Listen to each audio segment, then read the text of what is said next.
من الطيبات لعلكم تشكرون يا أيها الذين آمنوا لا تخونوا الله والرسول وتخونوا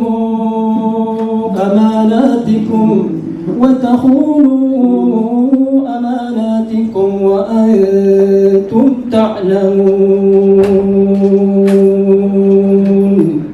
واعلموا أنما أموالكم وأولادكم فتنة وأن الله عنده أجر عظيم يا أيها الذين آمنوا إن تتقوا الله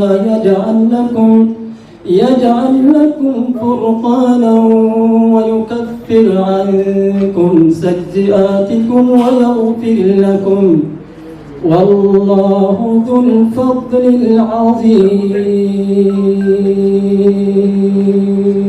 السلام عليكم ورحمة الله وبركاته. تقدي أدا بوكيانو لاين تي في أمتكي كهولب أفان كان لقيت مجلس جتني توسنغ السلامة تي قالت قبضا كي سنقول كي سناكنتني فرصديتي كولب ناكنتني لقيت دسا سناكنتني واجبك يا والفتك جرتغاني سنغ بيكسيس akasiftu yuguya kan His Excellency Governor Mandera County Mohamed Adan Khalif isan ke suma walinjirtu Balozi UK arai ka holle gafasti kan lenam dibin isin doft isa walinjirtu Mheshimiwa Mandera Sauti Abdul Wahab Baharo Korre ka holle bore yadi isin doftenar ya zaida sa ka holle be warra no jiranki ka holle be cross border war moga Somalia Elwak Somali isale ya maniyar kolle diba umadi yo kolle bokaido fu lafti mogalachu Kenya Somaliland sin qatari ke jerti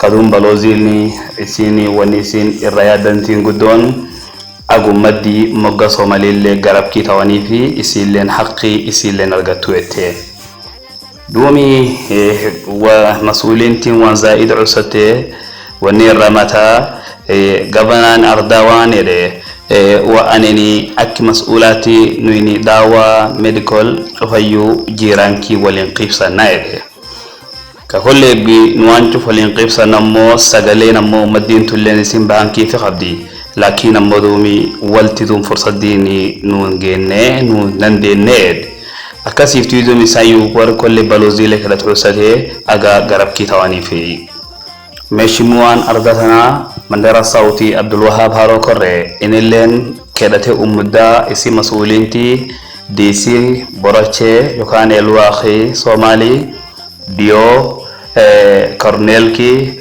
isi fi war security mizima ineden agnagai kolle bihadi muchan qamne agnaga jabesan كوان ديكو سانكيجر سانكوليب وفكيد اختاني مدني مدير شخيتاني يده أكاسيفتيو نغاي لالابا يده وني نمنبي قبو تورمر قبا نغاي حلال لبنوتي يده تان دي بيوانا لي أنا مسؤول أرما يقول لي بمدد هي سنيلي ألي سنيجرا أكاسيفتيو دي بي مغاسوني دي بوار أرماتين تكا نوين توكو إلمهادي توكوتي والأجيني ولينياني عدوغنوتي يده akasiftuyu fula sanjir taniftuyu wanu saniga lalabne saniga dimnu nagajabesa domi fulan sanagu jer sanabale wande bi NGO ardelan ka holle CBO isilen ilman mogga Elwak Somali kaysinu jida satan qabate warkan cufayu agar kharsi sirkala len inilen garabki kenufi ka kolle bi high commission len sinkentufi akasiftuyu tegada BOKIANO online TV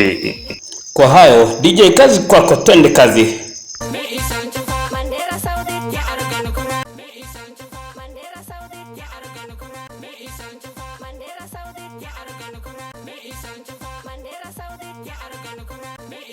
Ustaz na wageni wetu kutoka Somalia. Assalamu alaikum once again. I wish to request somebody who will be translating to be on standby so that at least you are able to translate for our visitors. We will start with a word of prayer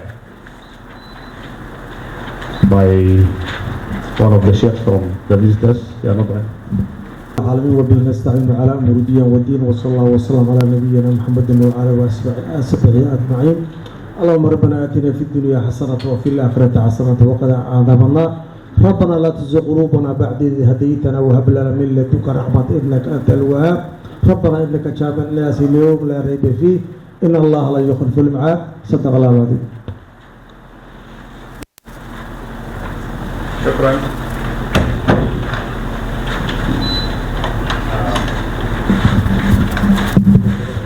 شكرا شيخ. microphone waxaan ku wareejinayaa DC-ga Borache inuu dadkiisa oo la joogo uu magaca sheegay. I want to hand over the mic to the DC Elwak Somalia so that he can introduce his team. Bismillah. waxaan salaamayaa dhammaan madaxda sharafta leh countiga iyo martida la socoto iyo national intaba. waxaan salaamayaa salaanta islaamka. Assalaamu calaykum waraxmatullaahi wabarakaatu. salaan kadib annaga on behalf of the Somali community from BOKIANO, Somalia, I would like to officially greet the Governor Mandera County, His Excellency Mohammed Adan Khalif, High Commissioner of British, our Ambassador, our MP Honorable Hon Kore, the DCC, the other high dignitaries, international community and donors, and all visitors on this protocol. You are officially greeted in the name of Islamic greetings. Assalamu alaikum wa rahmatullahi wa barakatuh. salaan kadib annaga aad iyo aad baan ugu faraxsanahay inaan ka soo qayb galno shirkan aad iyo aad u sharaf badan. We are much delighted and happy to be part of this community here today, as we see a lot of high dignitaries who have came in response of help. marka isbarashadii aan bilaabay geeska u jiro waa ninkii ugu xigay gudoomiye ku-xigeenka degmada Elwak. The person at the edge there was stood up now is my deputy commissioner in Elwak, Somalia. Dhaqane Bishar Dhaqane. ninka ku xiga waa Dioga degmada Elwak Shukri Mohammed Umar Gure. The person next is the district officer Elwak, Somalia, Shukri Gure. ninka ku xiga taliyaha guutada SNA degmada Elwak. In charge military SNA in Elwak, Somalia. ninka ku xiga waa operation officer degmada ciidamada Jubaland State. This is the paramilitary officers deployed from Jubaland State is the in charge. ninka kale ku xiga OSPD-ga degmada waaye waxaa la yiraahdaa Nur Mohammed Hassan. The officer commanding police division in Elwak, Somalia, Nur. ninka ku xiga Mohammed waxaa isagana waa maamulka degmada ayuu ka mid yahay qaybta maaliyadda ayuu ka mid yahay. Mohammed is a member of the governing council committee and is in finance. Yusuf Dubow Ali waa security qaybta security degmada Elwak ayuu madax u yahay. Dubow is in charge NIS in internal security in Elwak, Somalia. Dadka kuwiga ugaas Yaqub ugaas Aadan baa la lahaa waa ugaasyada degmada Elwak ayuu ka mid yahay. Mzee Yaqub is a clan elder and is an ugas. gabadha ku xigta waxay matalaysaa ururka haweenka. The lady on the edge is the chair lady of Elwak, Somalia. ninka ku xiga ururka dhalinyarada degmada Elwak ayuu matalayaa Shukri Maxamed Xaaji baa la lahaa. The boy there is leader of youth in Elwak, Somalia. waa u baahneen macnaha inay dadka intaan ka bataan laakiin fursadda ayaa noo masaamaxi weysay dadka meesha laga soo daabulayo maadaama waddanka biyo badan ay fariisteen. We will have called many people more than this, only that we had floods and we are not able to connect people. That is why we just brought for few of us. waxaa kaloo noo weeliya nimanka oo batnaga la ah oo shaqada NGO-ga oo degmada shaqada ka wado. We have other partner CBOs here who are present and working in Elwak, Somalia.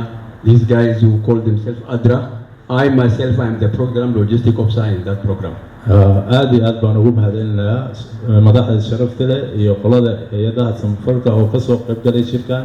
aad iyo aad baan ugu mahadcelinayaa inay marka qaadaan isaga iyo gudoomiyaha degmada oo aad iyo aad ilaa iyo waqti dambe ay soo soconay aad baan ugu mahadcelinaya. We are very thankful to be welcomed here today in a very peaceful country, in a beautiful house. We used to be having only Africans here. Today we have whites also. The house looks very beautiful. So that is why he's really very happy. In badan baan wada shaqeynay DCyaasha horena saasaan u wada shaqeynaynay isagana waan laba jibaaray oo shaqadii uu hayay. We have been working with our district officers on Kenyan border even previously, and district commissioner, and he is the best we have also got. aad iyo aad baa u mahadsantihiin wixii kalena waa wada hadli doonaa haddii Ilaahay idmo. aad iyo aad baa u mahadsantihiin. Thank you very much. That is my introductory part of the information, and I will be in the meeting as we go by. Thank you. Thank you. I wish to see the High Commissioner, Your Excellency Governor, the Honorable MP, members of the Diplomatic Corps, and all other leaders, all protocols observed. Assalamu alaikum. Thank you very much. I am Tobias Otunga, DCC Mandera Central. Allow me, Your Excellencies, to introduce our team from Mandera Central. Let me start with the security team. We have the SCPC, Benjamin Kiprono, Sipu Commander, Adanedo, Major Ojwang, KDF FOB, Chelimo, HEU. I think that is the team we have. We also have chiefs. I think there is only one, senior principal chief. Yes, anaitwa Adao Borao. Thank you. We also have my counterpart in the sub-county administrator is here in the team. I want to give him the mic to introduce the rest. Karibu. The Governor, Your Excellency, Ambassador Wigan, and the whole British High Commission team, the Honourable Member for Mandera South, the members of county assemblies present, the county executive team present, and all protocols observed. Your Excellency, I want to introduce the team that we are with here, starting with the CCs. We have CC Member for Public Service, Waziri Barre, stand up. Thank you. Waziri Sumaya Bishar, Waziri in charge of social development. We have efficiency delivery unit head, Okash. We have our chief of staff at the back here, Isadine Adawa. We have the municipal manager, Elwak, where we are currently. Then his name is Abdi. Yeah. We also have chief of SAR for special program, Fatuma Tiko. We have the chief of SAR for CDE, Kula. We also have the CEO for Mandera Water and Sewerage Company, Kasim. We have the Deputy County Secretary here, Hassanur. We have Director Press, Hawa. Who else? Director Protocol, Isa. Director CDE, Countering Violence Extremism, that is. And Kula is also in charge of Department for Countering Violence Extremism as well. Then Sub-County Administrator, Al-Nur Alike. I think I've not left anyone behind. My name is Bilo Sakasan, County Secretary. I'll leave the Deputy to continue with the program. Thank you, Vanasius, for the introduction. High Commissioner, Area MP, and all protocol observed. My name is Adam Al Mohammed, Area Representative, Elwak North Ward, and the host. Welcome to Elwak. Welcome once again. Thank you. I will give the mic to my counterpart on Elwak South MCA. Your Excellency, British High Commissioner and his team, Your Excellency, the Governor of Mandera and his team, County Executive, all protocol observed. My name is Sisa Gero Ibrahim, Area MCA, Elwak South Ward. So Assalamu alaikum warahmatullahi wabarakatuh. I greet all of you, His Excellency British High Commissioner and his team, His Excellency Governor Muhammad Al-Khalif, and all protocol observed. My name is Hussein Haji, MCA Mandera West, Luxury Ward. Thank you very much. Thank you, Mheshimiwa. There are other partners working with both BHC and also county government. They can maybe stand up and introduce themselves. Assalamu alaikum. The district before when we started here, I can remember being there 1978 when I was just a student, and they conducted their first concert. They used to be called concert, you know, there was wire, people were playing drama. We have never seen drama in Elwak Kenya here. So we were going from here as young boys, we went there and found that. Okay, now what we are here for is about the floods. If I talk of the history of that place has a population of close to 25,000 households to 50. These people are much affected now as we talk, because the flood has devastated them down to every zero. Before even these floods, they had 6 IDP camps which relocated to that place due to various conditions, maybe droughts, other clan conflicts, other issues made to come there as a safe place. Okay, if I may talk of security briefly in that place, Elwak Somalia is stable for now, surely, because we have forces like the museum was introducing, the commissioner was introducing here right away about, we have Jubaland paramilitary, we have African Transition Mission in Somalia, Kenya branch. In fact, they are doing us good work and we are really very happy with that. So there might be some small issues at the pockets, because we have an international phenomenon of bad security everywhere in the world. So that one has also affected slightly to a certain level, but their livelihood is comfortable in terms of security. These floods is now down the line to 3 months now closely. Road is not passable. These people, even before the conflicts, they never had that good livelihood. They have been depending on the international community for many things. They are remittance, where they are getting assistance from donor communities. Now, their business used to be en route from Somalia. They bring commodities as business centers. All that thing is stopped. It's a potline, in fact, even for Kenya here, because there are a lot of things that come out from that side. So, as of now we speak, there is a lot of water flooded in the whole place, but not even a point to drink. One point to drink, because these people, their wells is flooded, toilet is flooded, too much unbearable hygienic condition is in that area. And as we talk now, they are not in their shopping center, a kilometer or maybe 2-3 kilometers square. They are outside the town, staying there in harsh condition, like they don't have structure of houses, they don't have sanitation.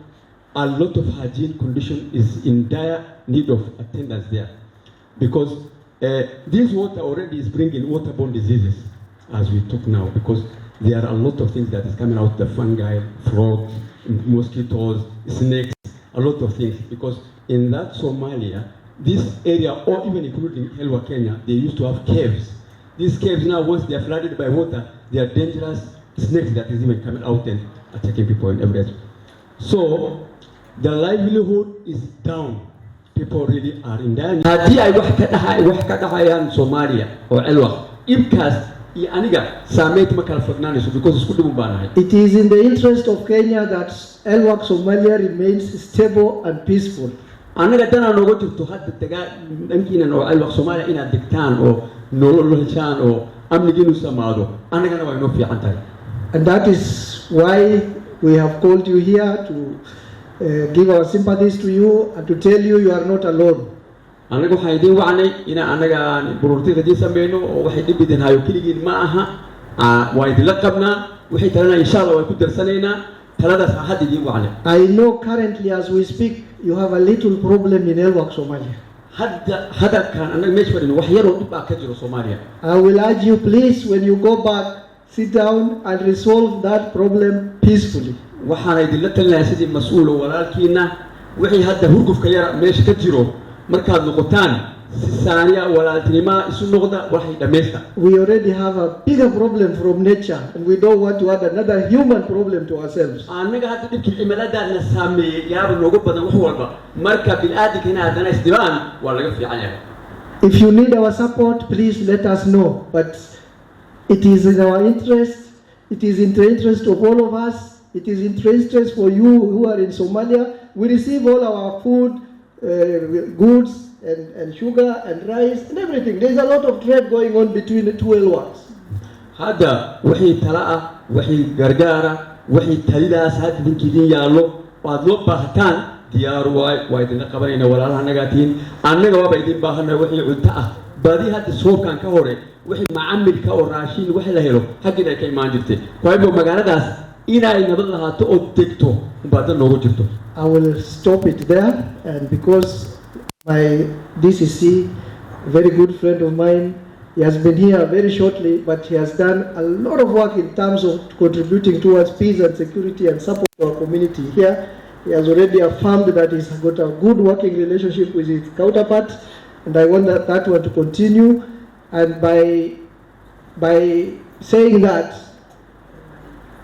I guess warkayga meeshaan kusoo gaabina macnaha misaakayga oo gudoomiyaha kalena saaxiibla ana saaxiibkayga yaa hadda la fadhiye asagaan ku wareejinaya marka warkayga meeshaan kusoo gaabina way.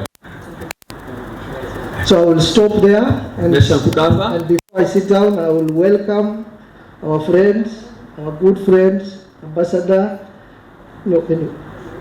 Sorry.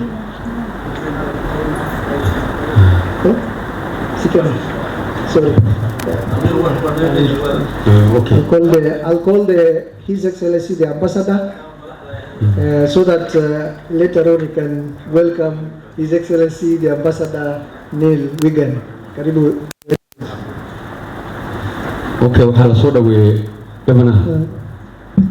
Assalamu alaikum warahmatullahi wabarakatuh. Alaikum salaam warahmatullahi wabarakatuh. Good afternoon. Galab wanaagsan.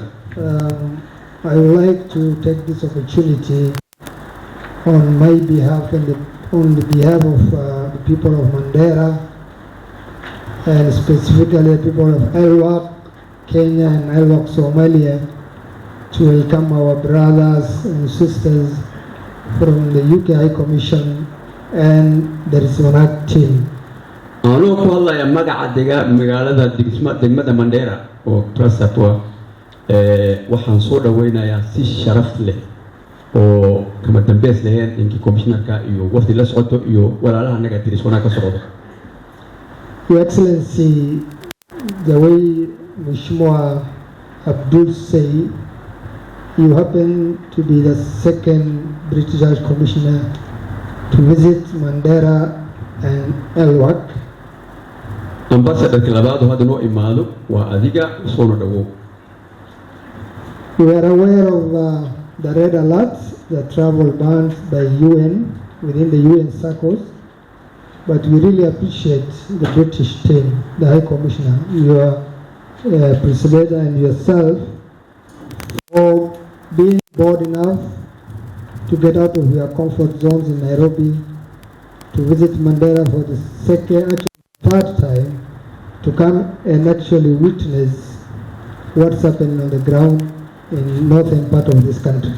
Annaga og adka gaduudka oo jiro United Nations ay yiraahdaan meel aflaan lama adi karo saal lama sameyn karo adoo og intaad soo baxday dhibkiina ay awgeedi aad noo imaado sharaf igala waxaad ku leedahay mudnaan. The main objective of a terror group is to create fear so that people don't go about their business, they don't do development, and they just surrender to the ideology. But your team has really come out to prove that with the terror we have around, we can still continue serving and providing services to the people of northern Kenya. dadka argagixisada sidoodaba barnaamij waxay ka shaqeeyaan dadka inay cabsi ku beeraan oo la isu imaan karin meelna loo safri karin dadka iska shakiyaan annagoo wada fadhino cabsina qalqal cabsi dadka lagu dhacbeero adiga taas waad ka kormartay oo adoo og dhibkaas oo jiro waad soo baxday oo wixii argagaxsanaa socoto gargaarkana socod ahaan aad u imaatay waad ku maasan tahay. And the security issue is not as always pronounced in national media, because Mandera County is almost 26,000 square kilometers, and when an incident happened in one of the remote area along the border, then the breaking news is that Mandera is not safe, Mandera is no-go zone, which is actually not the truth on the ground. wixii amniga wixii hadda nimankan jaraa'idka ay sheegaan waa laga fiican yahay yiri maadaama hadda anaga deegaanaha Mandera waa 26 kilomitir square kilomitir oo cabirka hadii la fiiriyo so keebiyar hadday wax ka dhacaan nimanka jaraa'idka waxay soo qoraan Mandera dhibkaas ka jiro lama tagi karo alla soo shacayaa ayadoon ogeen dhibkaas in wax meel yar uu saameeyay oo laakiin dhibka magaalada dhan aan ka jirin macnaha so sidii hadda nimanka jaraa'idka ay soo dhigaan warku ma aha. I would like also to thank our security team. They have been really very supportive. They have made sure that we live peace within our country and county.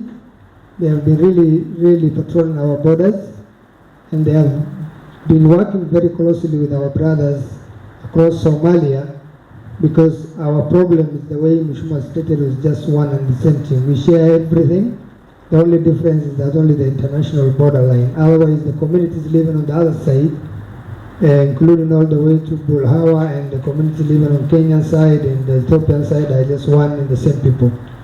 إذا كقلب كسيدة أنجا يعني وحي سمين إنا متداول مهان الصبحان تاس وحكتو سينيسو African translation in Somalia إذا كهذا جوه وكينيان أيجا إبكا ستوجرو وحيوسو بريرين إنا لازم أمن السودان ملأ دولة كينيا موجيان دات كان نجا ولا لها نجا ندرس كان نجا نروح قبطان سيدي وشجني كتبتات نجا ولا إبكي جدي جاسي تدي جوان وده سامية so سياسيين تواحد كوكس بنادين إلا وإلا هدان أجن نبتكرمه وانا الوص سوماليا بولحاو دولو لازم أنخيب كأهنا أمن جسدي الوسوق.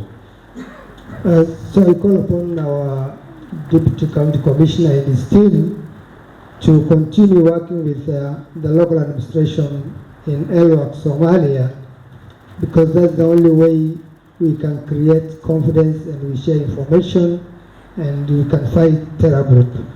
ninkii gudoomiyaha deegaankan oo hadda la shaqeeyo ninkii walaalkanaga Ibrahim Guleed waxaan ka codsanayaa dadaalkaaga si dheere muuji anaga markaan isku xirnaano oo wada shaqeyno umba wax qabsan karno wada Your Excellency, this program, the BOKIANO, has been with us for some time now, and we have actually been briefed recently, I think 1 month ago in Nairobi.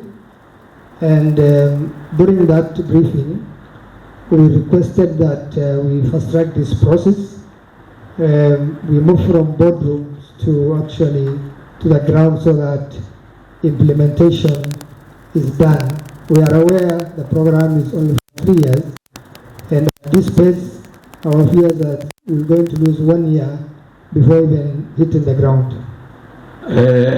ninkii gabanaha wuxuu ka codsaday ninkii commissionerka walaalkanaga programkan diris wanaaga waa maqlo yiri mutaawil jiray oo la sheegayay aniga hadda si dhab ah bil u hadda la jiro yiri marka maadaama programkan uu program wanaagsan yahay oo waqtiga cadadkiisna uu yahay 3 sano waxaan ka codsanayaa arrintan waxa fisiya lagu sheekeeyo yahay noqonine banaanka la aado hadda waqtigan haddaan joogno programka sidii loo soo bandhigay sanad in uu ka go'o yaan ka baqayaa uu yiri waxba ay naga go'in arrinta noo fududay.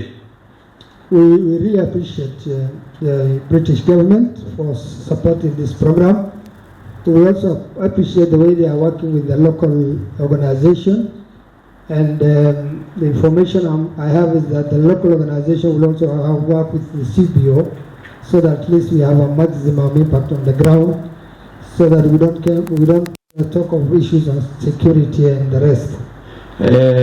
Anaga waa mahad baan u celinayna dawladda Britishka Ingiriiska maadaama arrintan qayb ka qaateen oo ninka walaalka anaga ambassadorka uu qayb ka yahay arrintina waa la soo fududeeyay oo dowladda mashruuca waxa la siinayo dadka NGO-ga yaryarka ah hadda qaabka ugu wanaagsan uu yiri nimankan CBO-da oo localka oo magaalada deegaanka joogo haddii shaqada la siiyo amniga ayaga oo sidii wax loo qabtana ayaga oo soo shaqadu way fududaanaysaa camal nin in banaanka imaado deegaanka waxba ka aqoonin magaalada waxba kama qaban kariyo dadka waxba fahansiin kara camal. In that meeting we also requested that we also expand the program so that it doesn't only talk about the software. We requested that for us to fight radicalization, we need to empower our youth, and one of the ways to empower the youth is to give them a technical training. We have TVETs in our counties, and I believe maybe there are similar program across. Our request then was we require training materials, in terms of support to technical training colleges, so that our youth also keep themselves in terms of technical skills. Program kan hadda markiisi hore waxaan kaya yiri inuu yahay wax warqada oo qoraal la akhrinayo waxa warqada qoraalka la akhrinayo kaliya ma anfacayso dhalinyarada waa joogan mashaqana malaha meel bay iska daadsan yihiin qayb anagu waxaan haysanaa technical training colleges aan noo furan so lamid hata qayb Soomaaliya ama Itoobiya meel shaqada ka jirtaba iskuuladaas waa jiraan waxaan u baahanahay ina iskuuladaha maalgelisaan waxay dhalinyaradan ay shaqo ku qabtaan technical waxay ama sama gacan inaad ugu soo dartaan wiilasha ugu faa'iideystaan ay u noqonin wax uu meel istaago warqad wax ka akhriyo oo laga tago. The issue of El Nino, I think, has been dealt with in details by the DC Somalia. I concur with him that there are a lot of challenges. Even us who have government, both at the level of county and national government, we are still having challenges to cope up with the challenges we have with El Nino. But for people who live on the other side, I'm sure their problems are more. We have been supporting them in terms of healthcare. In fact, Mandera County serves both the Gedo region and the Liban zone in terms of medical support, because most of our people who attended our hospital, both at Riverol, at Elwak and Mandera, majority are from Somalia and Ethiopia. So the little resources we have for Mandera County is like we are sharing with our neighbors, which we have no any other option. We can't leave them suffering when we have the medicine on our side. Recently we procured and pre-positioned a lot of drugs in these counties, sub-counties, especially with this flood. We have been fearing that it might be some waterborne diseases, which so far we thank God that we have not yet had cases of reported cholera. But ours is just to be standby and see how we can attend to in the event there will be some outbreak of diseases. So we have been supporting them in education, we have been supporting them in health, security, I've been working with, but it will be a bit difficult to support them in terms of relief food, which we have no capacity to do that. But if they can be supported in any way, we really welcome, and they really deserve.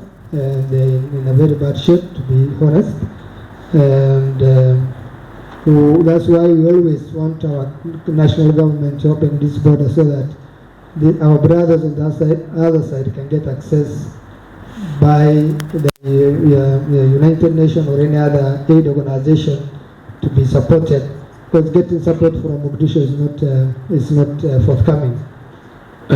aniga kulaytaba wixii fatahaada warka ninkii walaalkay Ibrahim Guuleedu sheegay unbaa ku filan war fiicanna uu sheegay wixina waarun annagoo dhankan oo dawladda haysano aaba hadda yaabane niminka walaalaha oo gedigaas naga jiro waxba haysanin yaaba naga sii dhib badan marka annaga wixii daawo ah wixii referralka markii isbitaal la imaado waa caawin karnaa waa hayna hadda intii geedo iyo Liban zone kan wixii imaado waa noo iman karaan laakiin waxaan ku caawin karin macaawinaadka raashinka gacanta annaga hadda waxba kuma hayno president markuu wuxuu leeyahay adinka niminkan idkoodi banaanku yaala waa idinku raacsanahay illa niminkan gacan gargaar loo fidiyo And finally, the issue of security is important.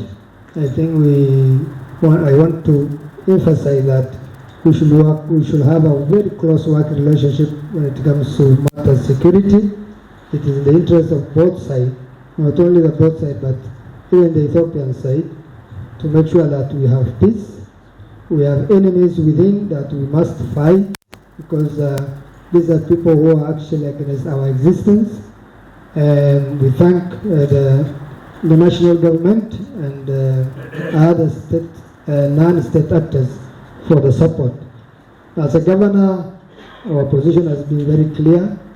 We support the Resonate program because it will strengthen what we have been doing for the last 30 years.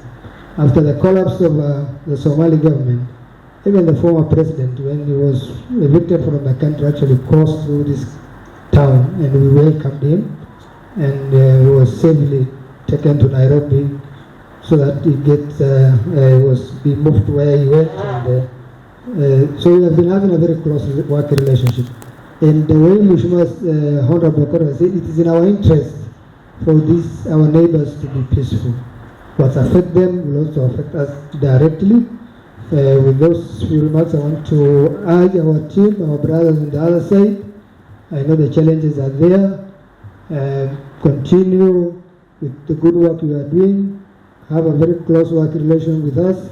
Whatever support we can give, we are with you, and we welcome them to my work again. And I look forward to engage them further in near future.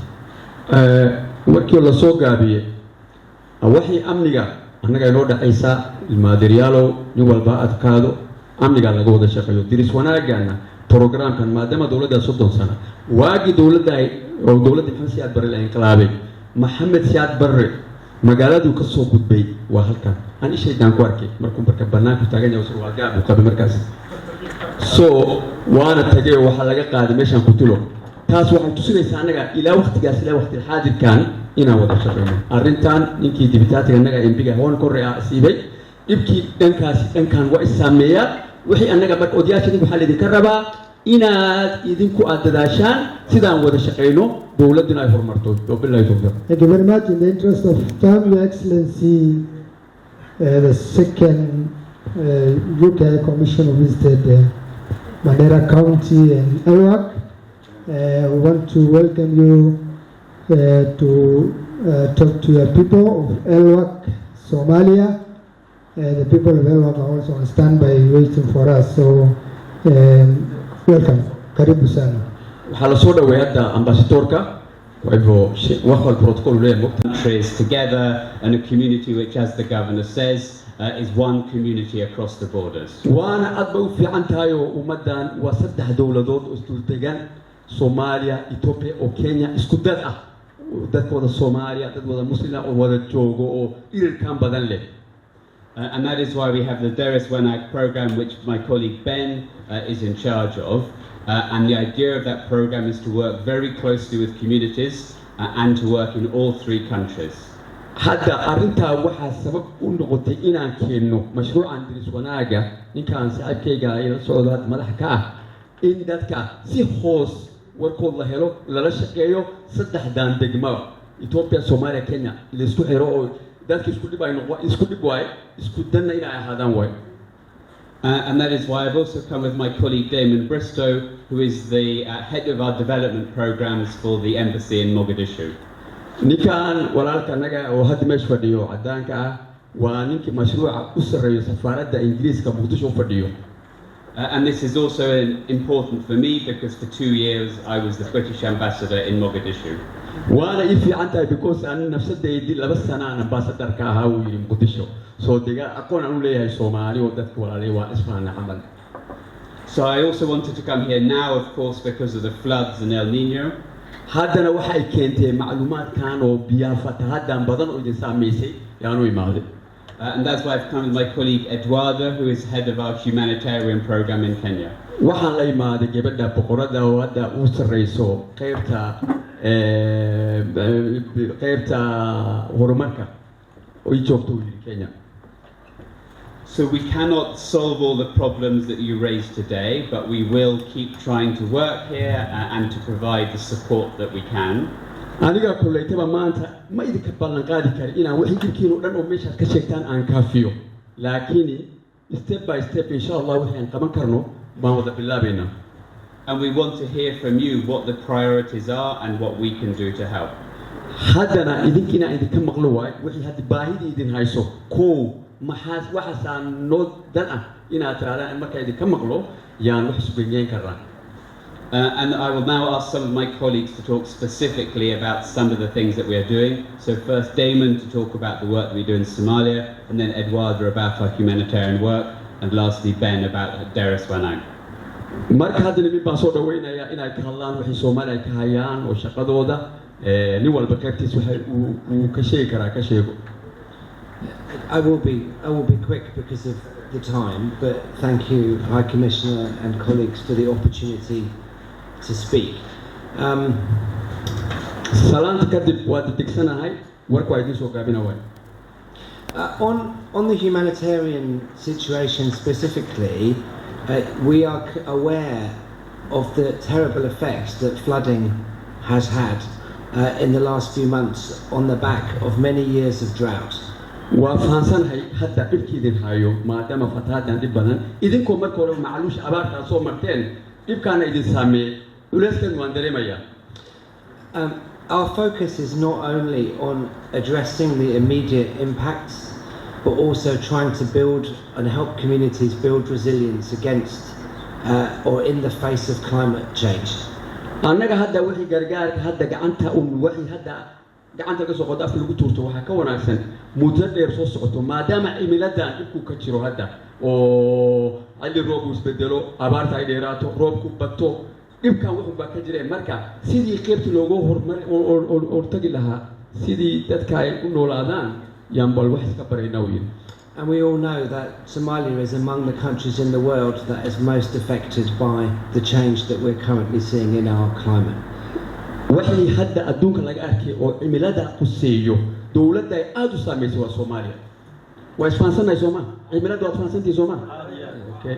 Which is why some of you may have noticed or may not have done that when your president Hassan Sheikh was in London about 2 weeks ago at the Food Security Summit with our Minister for Africa Andrew Mitchell. The UK announced about £100 million over the next 5 years to help build resilience to climate change shocks in Somalia. waad maqasheen ama waad aragteen mar dhow madaxweyne Xasan Sheikh Maxamuud wuxuu aad u yiri Ingiriiska meeshana waxaa lagu soo ballan qaaday $100 milyan sidii $100 milyan pound sidii loogu hortago dhibka cimilada adduunka ku hayso 5 sano gudaheedii.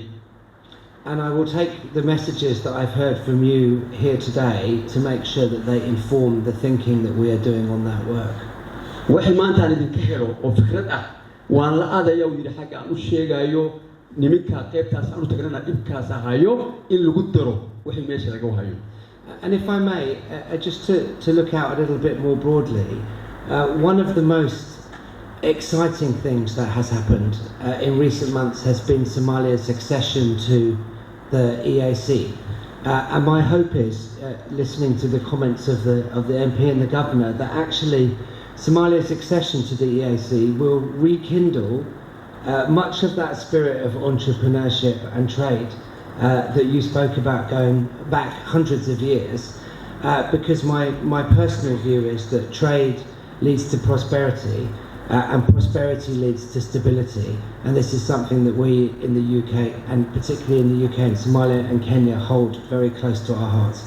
maadaama markuu Soomaaliya ay ku biirtay dawladda East African Community idinka maqasheen ma loo malayn karaa muddo dheer maadaama East African Community lagu beero East African Community waa takana Soomaaliya nimanka East Africa Uganda Tanzania Kenya had dawladda Soomaaliya ay ku biirtay inka hadda wuxuu leeyahay ku biiridda Soomaaliya ay ku biirtay isbedel ma keeni doontaa maadaama markii hore wixii lagu hormarayo waa dad mushtari hadda dad meesh ku beertaan dad mushtari ballaan noqonaya wixii faa'iido ma keeni doontaa amal wixii kala haywa.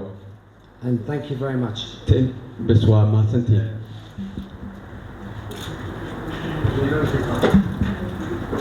Assalamu alaikum. I also heard very well your concerns. The UK is working with the UN agencies. In fact, I believe that the UK is probably one of the larger funding of El Nino to date. Sorry, I forgot you have to translate. Paula. I will, thank you. وأردت والدي سلام كذب دولة إنجليزكا دولتها هذا دونك كجرو دولة أقول عدي بدن وحي فتهاداني إذا كانت السعودة وأيام هايستايكلي. For El Nino response particularly, we have spent a lot of money through UNICEF. I know for a fact that in Mandera we will be supporting about 20,000 people. I'm afraid I don't have the breakdown for different parts of Mandera, but about 20,000 people will be receiving cash transfers, health support, food, as well as wash. That is going to go through UNICEF, and the UNICEF is working with the partners on the ground, for example, Red Cross, Kenya Red Cross. هذا أنا العكس بدي وحن ديبنا يونيسيف عن يونيسيف هذا وحن أوجهي مانديرا كاونتي لما تكون أقوس إنا هذا العكس رسوا كاس رسوا سينايان العكس يونيسيف وحيلاش كيسا هيدا ريد كروس أي العكس ديبتو ده وحسي سوكوايليو لما تكون أقوس ووحدنا معاونات كاسنا أننا نرسوا بإنجليزي. The UK also is one of the biggest funder of the safety net program. I think it's called ANGA safety net program. And through that, again, people will be receiving cash transfers. In Mandera County, in total, about 20,400 households will be receiving cash from the national safety net program, which UK is also funding.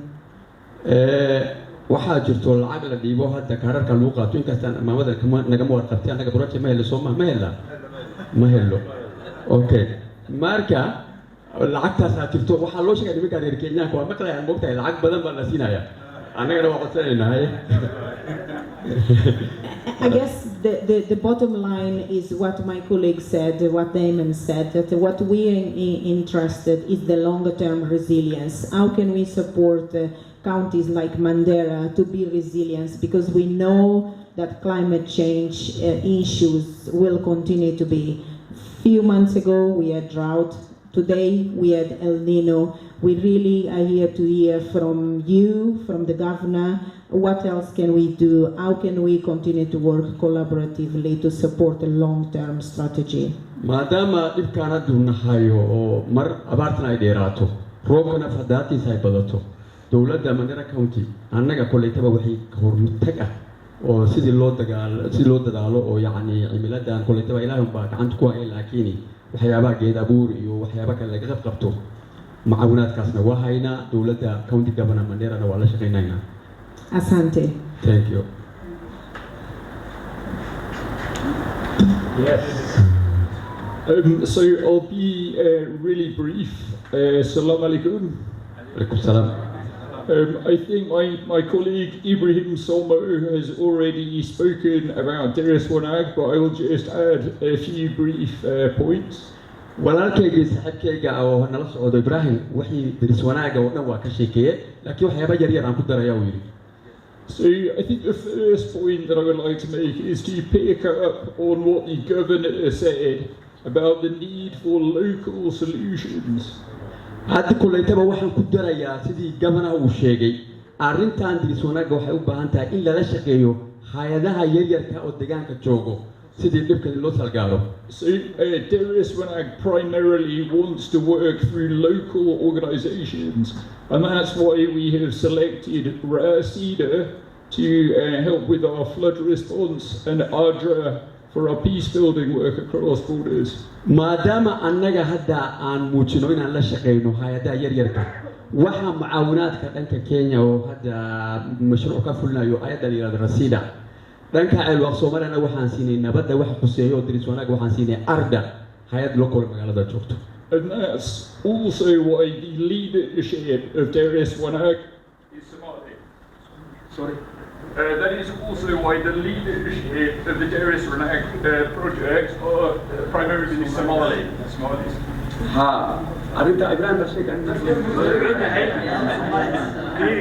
waxaan la shaqaynaynaa hay'adaha localka madaxda mashruuca noocan ka dhigno dhahay Soomaali. Very good. Awaad maqasheen annaga diris wanaaga si u wanaajino Soomaalina la shaqayno waxay madaxdana waxaan ka dhigno uu yiri dadka walaalihiina oo Soomaalida.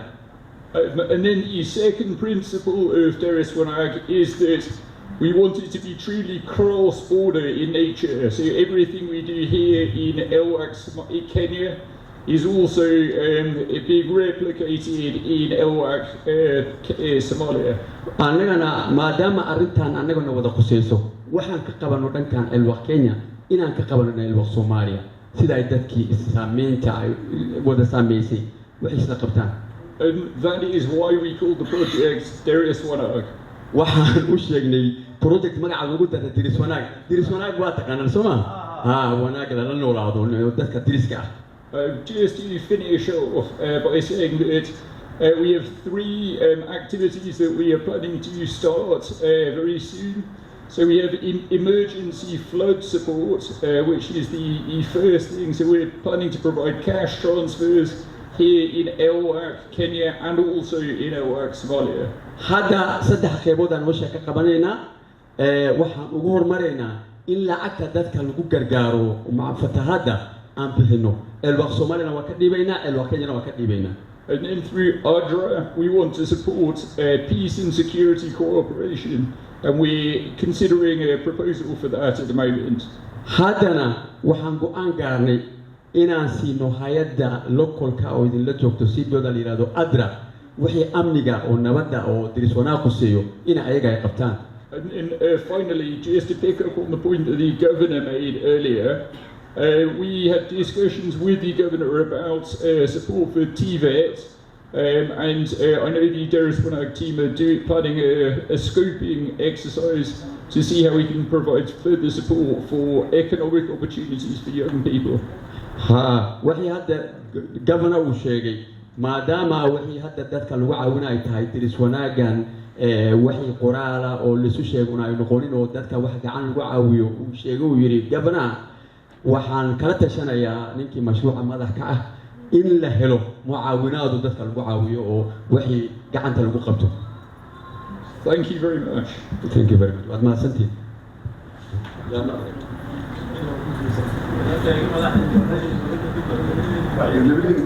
Taliirtuun weegdan anuleedi kooga bifnee malega bidii turee malega gdiid sandira ayaa u jirta qaalidu muqamadhay. It was very important for me to come here to Mandera because we have a very important program here, Darius Wanag, which is trying to work here but also in Ethiopia and Somalia to try to build stability and security and prosperity for all the communities working across those borders. Ufisi anamwe uzaid muhimu lele ujibudo Ethiopia, Somalia, Kenya tana hududi sitana gabna programmi lo ka Darius Wanag la nile karondi lo nijira duwa ufisi anamwe ufudu bwana namma kana uzaid muhimu. And I particularly want to welcome H.E from the team at the High Commission in Nairobi, who is from this area and who has really led this program for us. H.E le walisha ne da le duwa yu desa da Somalia da region tara ga buftu duwa zaida idele ngi da sara butujira. And I wanted to come to Elwak because, as the governor said, I know that your town has been most affected by the recent terrible floods. Elwak ni dura ne fi program ne ya na kire buga banam ba ya na duba famma na sam mashi ta chufagi no irta tambe na ram da dufu.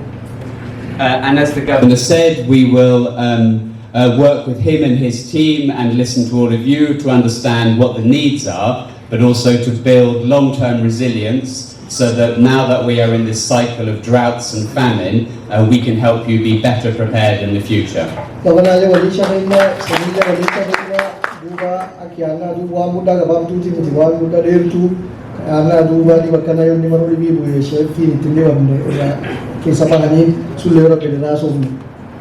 And we know also that you have real short-term needs. So this program isn't designed for humanitarian support, but because of the exceptional need, we will, for 3,000 households in the region, we will be providing emergency support.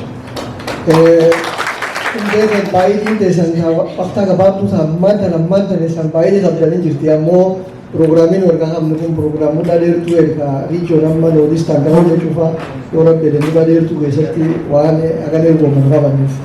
And because we know that this area was most affected both in Kenya Elwak and in Somalia Elwak, we will specifically be providing cash transfers for the next 3 or 4 months to 400 families in Kenyan Elwak and 400 families in Somalia Elwak.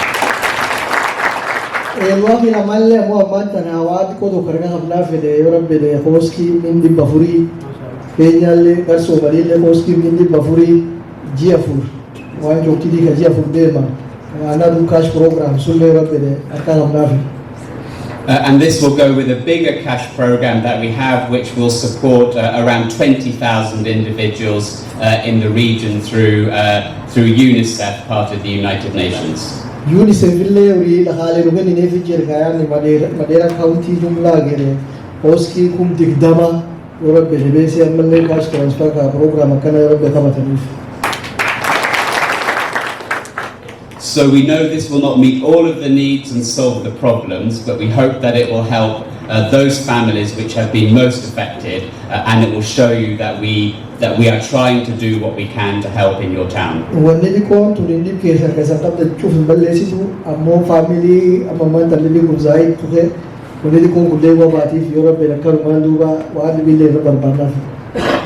And I hope to come back to Elwak sometime in the future to see how things have improved and how we can work with you.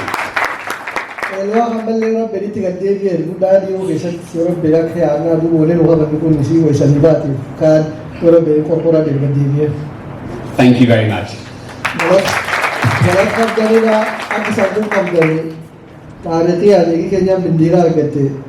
Balozi Ingereza ka first year mi gadu fair tiro na wali gadu misali dai tani miti nabi si bedeleni is inille sila isaga risfada kawajer fada kaulad bida fulad ni dora se gadu face kasi timiti la fe jira miti bes nirti de sari shakhe jirti inshallah we want to flash off ya war karami fasala inshallah